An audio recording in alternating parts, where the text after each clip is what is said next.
Hi guys, welcome back. My name is Priyanka and I help you unleash the power of law of attraction and create the life that you want. So today I bring you another success story of Holly who is with me. Thank you so much Holly for being with us today. Thank you so much.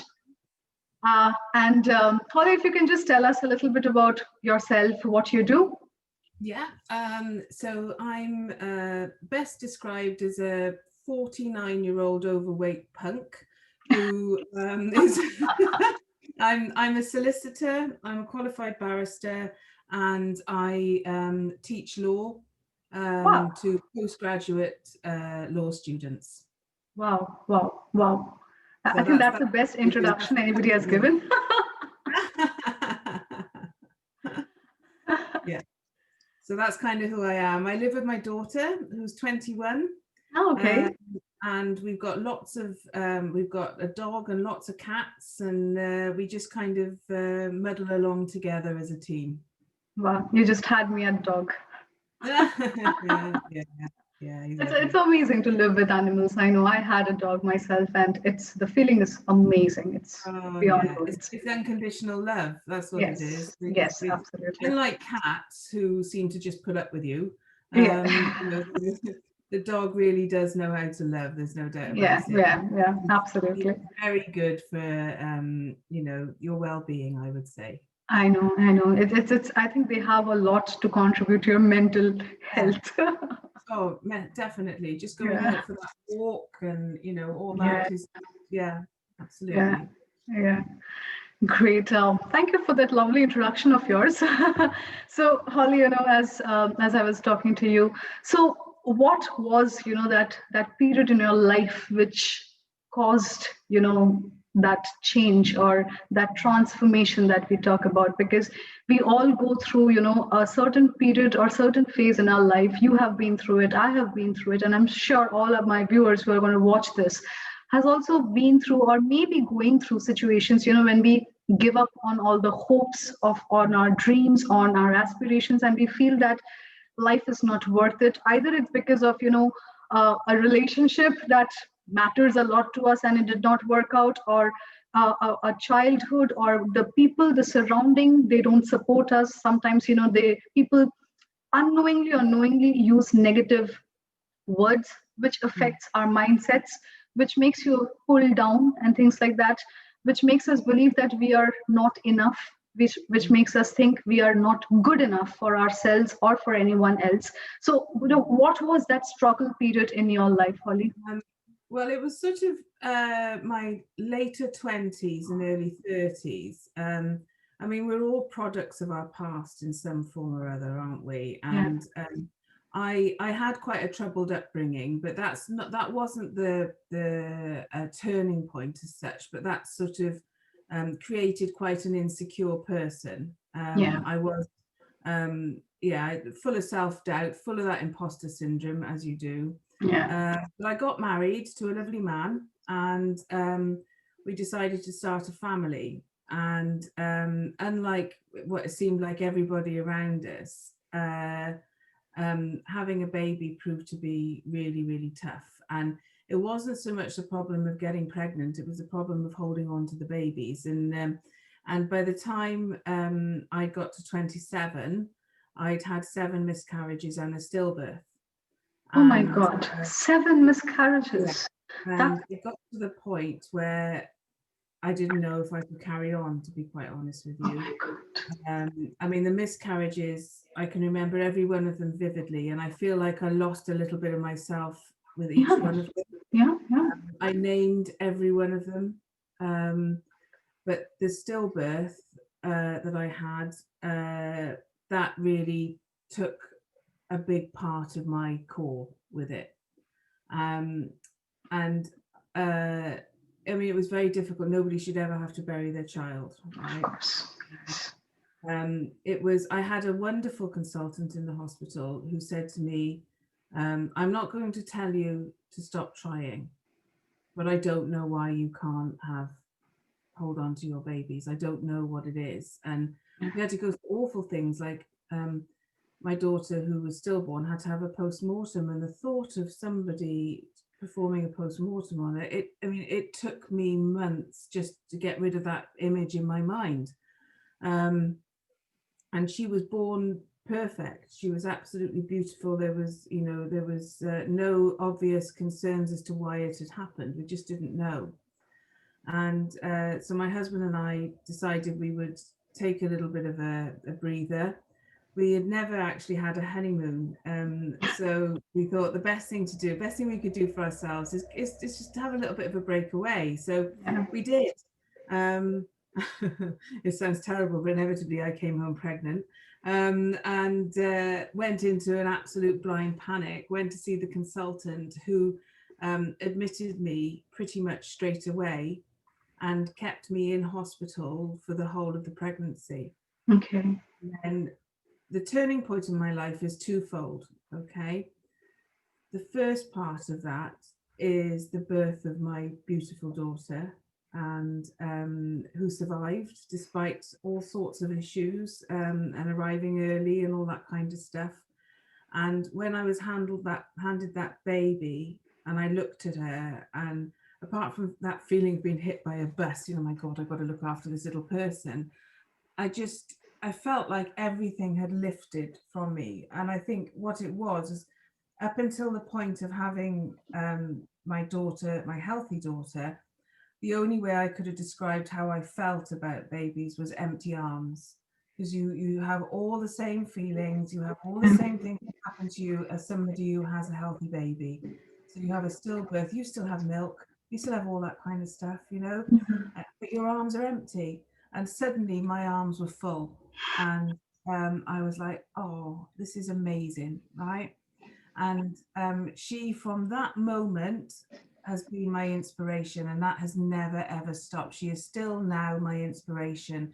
She is my reason to keep going, right? And when we came home and we carried on with life, and it was just, yeah.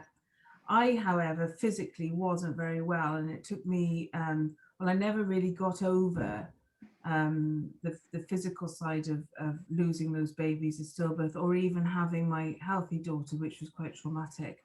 And then when she was one, I've got to get this right now. I decided that everyone around me, all my friends, were all talking about having their second baby, right? Now, the consultant had said to me, right, Hall, that's it. You're not to get pregnant again. We can't go through this again. And I thought, you know what? I'm going to have to do something here, because it wasn't that she didn't fulfill me, because she did. But there is more to me than being a mum. And I Exactly. still had that, there was still something that I needed. So I decided to go to university, and Ah, how old were you then when you decided to go to university? just trying to remember, I think I was 29. Oh, okay. I That's really remember. nice. Yeah, so I thought what I might be, I thought, oh, do you know what? I think I might be a legal secretary. Couldn't type, couldn't use a computer, no idea of the law. And I just rocked up to university thinking, hey, this is going to be fine, baby on my hip, to find that actually it was nothing like I thought it was going to be. I had to be able to type, like, all these things. Anyway, I soon learned. I worked really, really hard. And every time my baby went down to sleep, or, went to bed, I'd be working constantly. Plus, I was actually working in a job as well. I was doing people's ironing for them to Oh, wow. help us make ends meet. My God. Um, so I got my diploma in law, and on it was the 8th of was no, hang on, it was the 18th of July that I had to go for my ceremony to collect my diploma. And on the 10th of July, which was my 31st birthday, I had a heart attack. And obviously very, very young to have a heart attack. And this is the second part of my sort of defining moment, if you like. And my husband was very, very quick thinking. He got me to hospital. And they told me much later on that had he not have acted when he did, I wouldn't have survived it. So I was very, very ill. And nobody really knew why, nobody knew what had gone on. And eventually, it took a year, but eventually they diagnosed me with an autoimmune condition that had caused the heart attack. And they also decided that that was the reason why I'd kept miscarrying, why I'd had a stillbirth, why the successful birth was so traumatic. All these problems, all these roads led to this particular condition.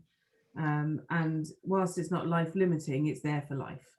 So I then had to go through all the rehabilitation after the heart attack. And this point where I sort of sat and thought, what do I do now? Because I've got this qualification.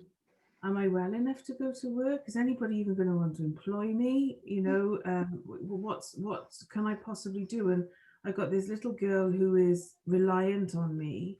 I just don't know how to handle it. In the end, I reached the conclusion that I'd done so well on my diploma that maybe I should carry on studying. So I did. And I went on to complete a law degree and successfully. And I went on to complete the bar practice course and qualified as a barrister. And I did all that in a period of 6 years. Wow. So recovering physically and being a mum, which of course was my inspiration to keep going, to be honest with you. Yeah. And I don't really know what the driving factors were at that time. Looking back on it, because this is 21 years ago now. So looking back on it, I think almost my decisions to pursue the studies were as an escapism. And I was escaping from being ill. I was escaping from not being able to have any more babies. And ultimately, I was escaping from a breakdown in my marriage. And I think looking back on it, that's what the studying was. I didn't study with it. I didn't go in with a plan that I'm going to be a barrister, I'm going to be a solicitor, I'm going to do this, I'm going to do that. I didn't have any of that at all. I just went on to the next thing that I fancied doing. Oh, So I think looking back on it, it was actually, it saved me, yeah. Yeah. because had I not have done that, had I not have sort of immersed myself in something that was really hard and that I had to use my brain and I don't know where I would have ended up, Yeah. but I don't think it would have been a good place. Yeah. You know, Yeah. I think I that's what, yeah. Sorry, go ahead. no. I just think that when I look back on it now, I have a much different perspective than I had Yeah. when Yeah. I was in it. Yeah. Yeah. I went on to have a career where I worked as an in-house lawyer. I worked in a law firm. I became a director of one of the biggest firms in the country. Wow. Um, yeah, but what did I sacrifice for that? I sacrificed time with my daughter in the end. I sacrificed looking after myself, you know, and I got so immersed in that escapism that's exactly what I did. I escaped things that were my responsibility, really. And then in 2017, it all came crashing down and I had a nervous breakdown. And I think I never really sort of resolved the issues I had about losing babies. I never really resolved the breakdown of my marriage. And I just kept on running. And whilst it led to a very successful career, I just kept on running. So I didn't have to deal with it. And it all came crashing down. I burnt out really because I was working lots of hours. And it all came crashing down around me. And I woke up one morning and I couldn't get out of bed. And I was absolutely terrified. I literally could not get out of bed. I just felt like it had completely enveloped me, Yeah. and I had nothing else left. I had no more reserves left. And then after, it took me a long time to get to the point where I had counselling, and I've resolved, I'd say, most of my issues, not all of them, and I don't know if I ever will. But I've turned things around again now. and I teach law. I teach on my terms when I'm ready to teach. Right. And I hopefully inspire my students to go on and practice, law and have successful careers. And that is where I get my solace, my satisfaction. I think that's, you've made a very wonderful point, Holly. We often, I think, use something as an escaping mode, right? But on the contrary, what we should be doing is we should be dealing with the issues. But that seems scary, right? But then what happens is, I think, as you said, you had a nervous breakdown because since you did not deal with them, they kept piling up, piling up, piling up to an extent when it all came crushing down in front of you. And I think that's what most of us do because it's easier, again, as I always keep saying to all the people, it's easier to run away from a situation, right? Not face it, not accept it, not, I think most importantly, we don't want to accept the way we feel, right? We don't want to accept the hurt that we feel, the pain that we feel. So we jump onto the next available option in order to escape that pain. But on the contrary, what we're doing is we're piling that pain so much that one day it's going to come when it's going to all crush down on you and you would not know what to do. That's right. And I was, when I look back on it now, I was absolutely riddled with self-hatred, right? Yeah. I didn't like myself Yeah. at all. I just thought I was a waste of space. I couldn't have babies. My babies were dying, and that meant that I was really bad at that, right? Yeah. And then I had a heart attack, which must have meant, what did I do to get that? What was bad? What did I bring on myself there? And then that just compounded itself. My marriage broke down and I just liked myself less and less and less and less to the point where I actually hated myself. I was sick of myself and sick of what goes on in here. And it was only really, since I had the breakdown and I had some really good counselling to help me deal with it and understand that I actually was dealing with post-traumatic stress.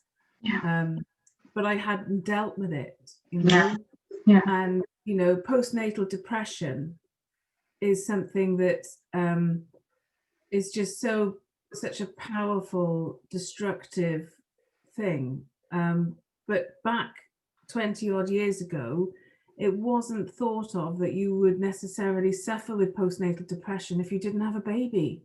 Yeah, but you could. And I now realise, of course that's what I was suffering with. Of course that's what I was struggling with. That's why I was on self-destruct. That's why I was running away, And I got into my car one morning and my plan was to go and drive into a wall because I was so sick and tired of what was going on in my head. There was just no control over it. Running thoughts, isn't it? Exactly. But so I had those two defining moments, which was the birth of my daughter and then the heart attack. But the moment that saved me, that the reason why I'm still here is I had a nervous breakdown. Yeah, because you need that shaking up sometimes, to realize that enough is enough. Now you have to pull yourself up. Absolutely. Yeah. So I think there's that saying, isn't there, that you have to hit rock bottom before you before you come up. Yeah, I think that is quite true. Absolutely. But I think the problem I had was that because I ran from it, I was in rock bottom for a very long time. I wouldn't. It's almost like not looking at something. It's like it's there. Don't tell me now. No, I hear you because I think all of us, at one point of time, all of us in our life would have done that because I have done that in my life. And I know because as you're saying, unless we hit the rock bottom and from where the only option is that you have to now come up, there is no other way, right? There's no going sideways. There's no running. There is no escape. The only thing you have to now do is deal with your issues, deal with the things that you have been running from. And I think that is, I think, as you was mentioning, like it strikes me that, as I always keep telling all the people, that the universe is always sending you signs that things are wrong. Pay attention. I think, like the birth of your child, so these, your heart attack, these were signals probably that were coming to you, that you have to start paying attention to something which you have been ignoring. But again, we don't necessarily see things till the day we are ready to see them. That's what I feel, that Yeah. everything can be right there in front of us, crystal clear, but we still may, have different perceptions, have different perspective about things, till the day we are actually ready to see things for the way they are. Yes, And I agree with you. yeah, so that's when we see it, that's when because we have hit the rock bottom, and then there's no other way other than to look at what the truth is Yeah. actually. Yeah, and I think the self hatred that you talk about, because our inner self is actually always guiding us. I always tell everyone that listen to your inner self, listen to your true self, listen to your feelings, because your feelings are your guide. And when you talk about the self hatred that goes between us, it's because there's a conflict of the mind, as you said, like your mind is always trying to talk you out of focusing on the feelings, because it's, again, it knows it's a danger zone. The comfort zone is to keep your mind occupied, right? Yeah. And that's a conflict that happens, and that's when I think you need to silence your mind.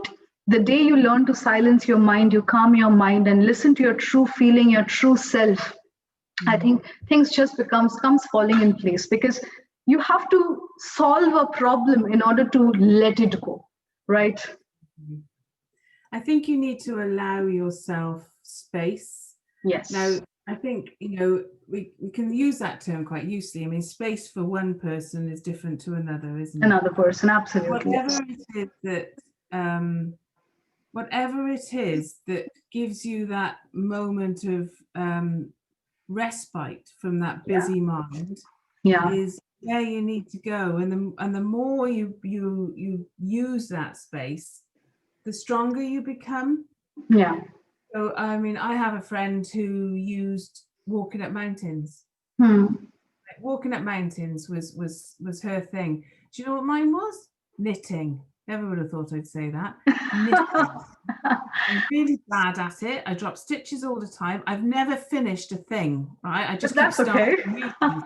But I just sit there, and it's just like, and it's almost like unraveling something in your mind, because you've what you're doing with your hands. I know And that, exactly, I yeah, don't know whether yeah, that makes sense, but the knitting is definitely something that yeah, has enabled me to have that headspace, if you yeah, like, to yeah, start facing things. And don't get me wrong. I mean, I'm not saying that I have succeeded, in the sense that I can't say I'm a finished article. I don't think no, we you're ever. not. Yeah, yeah, And we always have to change. Life throws all sorts of curveballs, doesn't it? And exactly, yeah, there are some things, I think, that you can resolve, and I think there are some things where you have to accept that you have to live with it. exactly, And for me, that was burying my child.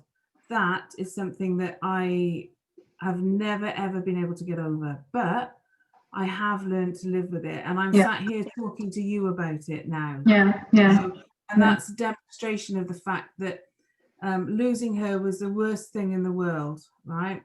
But it's also made me who I am, I'm today, exactly, and yeah, it's enabled me to be empathic and caring, and to recognize in others yeah, when they're going through a tough time, rather than just yeah, blindly going along in my own way. I yes, I feel that I am very in tune as a result of that, yeah, and I yeah. care very much. Sometimes too much. Sometimes with the wrong people. But, That yeah, happens, when we it become too does. much of It an does. empath. I agree. Yeah, it absolutely does. But I've got so many things to be proud of, Yeah, and losing that little girl is actually the results of losing her, and how I now deal with it. I am proud of, yeah, yeah, and I hope that other people who are going through or have been through that will find the best peace that they can. yeah, And it's not always there. No, but it's there not are all. times when I do feel You peace. have to create it. Yeah. Yeah. Yeah, Yeah. right. You don't have to make it for yourself. And I think as well, everybody around you, when you go through something like that, they care about you, they love you, they want to Hmm. advise you, they want to do what they think is best, they want you to do what they think you should do. Yeah. And it's pressure.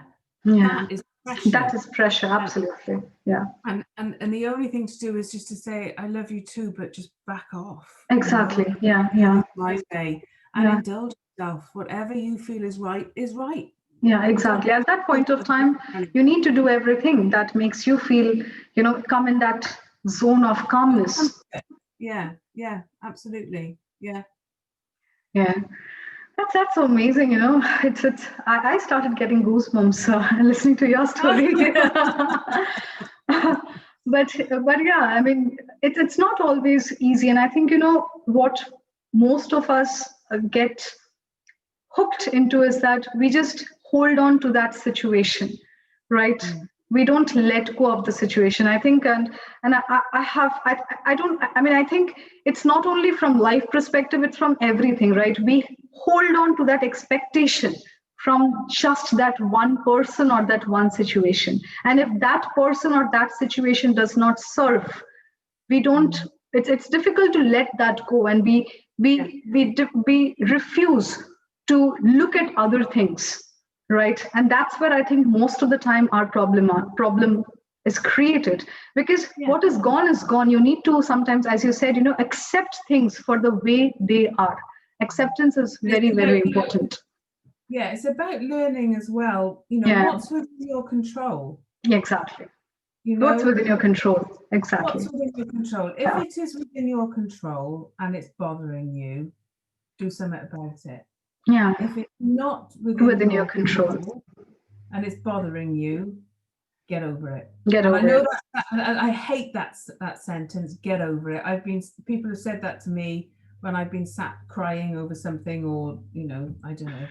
Um, and I think, oh, how dare you say that? But it does have a place. Exactly, exactly. But it's a limited place, but Yeah, it does have a place, and that is carrying stuff around with you that you can do nothing about, yeah, right? Such a waste of energy, yeah, right? Such a waste of good thought, healthy thought, yeah. positive being.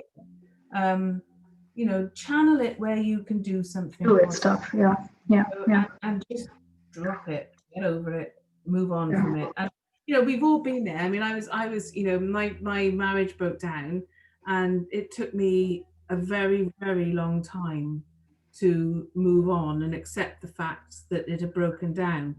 Yeah. Now, that man is the loveliest man on the planet, right? And he's my friend now. We have a wonderful friendship. We brought That's up our good. daughter, and we went to hell and back, and if it wasn't for him, I wouldn't be sat here right now. Exactly. So it took me a long time to resolve within myself that he was no longer mine. Exactly. Um, but I still have him in my life, and I feel blessed by that, I Yeah, suppose. yeah, You yeah. know, Agree, agree. Yeah, and it's accepting how things change and evolve, isn't it? And they look yeah, different.